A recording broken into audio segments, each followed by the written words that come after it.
Totally ಎಲ್ಲೂ reserve forest ಅಂತ ಇದಾಗಿರ್ಲಿಲ್ಲ sir. ಇದೇ ಮಾಡಿದ್ದೀರಾ ಮಾಡಿ ಅಂತ ಇತ್ತು ಸರ್. ರಿಸರ್ವ್ ಫಾರೆಸ್ಟ್ ಅಂತ ಅದೇ ಫಾರೆಸ್ಟ್ ಅವ್ರಿಗೂ ಗೊತ್ತಿರಲಿಲ್ಲ ಸರ್.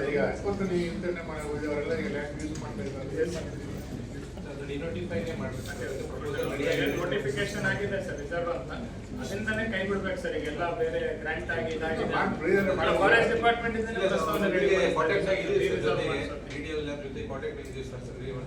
ಮಾಡಿ ಯಾರು ಕೊಡಿ ಆಗಿದೆ ಸೊ ಅವ್ರಿಗೆ ಕೊಟ್ಟು ಬಾಕಿದೆಲ್ಲ ಫಾರೆಸ್ಟ್ ಆಗಿ ನಾವು ಡಿನೋಟಿಫೈ ಮಾಡಿ ಡಿನೋಟಿಫೈ ಮಾಡಿಸ್ಬೇಕು ಸರ್. ಫಾರೆಸ್ಟ್ ಅಂತ ಪ್ರಸ್ತಾವನೆ ರೆಡಿ ಮಾಡ್ತಾ ಇದ್ದೀವಿ. ಎಲ್ಲರೂ ಸರಿ ಮೀಟಿಂಗ್ ಮಾಡಿ ಹೇಳಿದ್ದಾರೆ.